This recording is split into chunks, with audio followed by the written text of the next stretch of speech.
धन निरंकार जी 10 अवतार वाणी बोलेगी।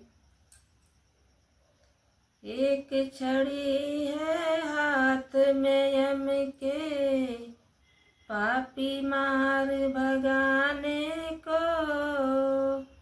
एक छड़ी है हाथ गुरु के, पापी पार लगाने को।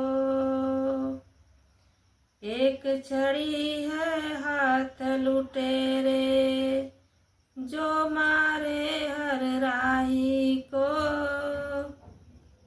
एक छड़ी वह बने सहारा, दी जाए जो सिपाही को। एक मानव नहीं मानव बनता, एक देखो भगवान बना।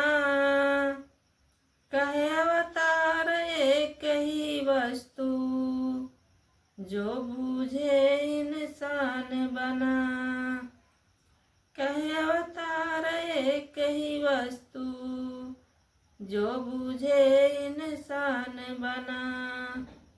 इका तू ही निरंकार।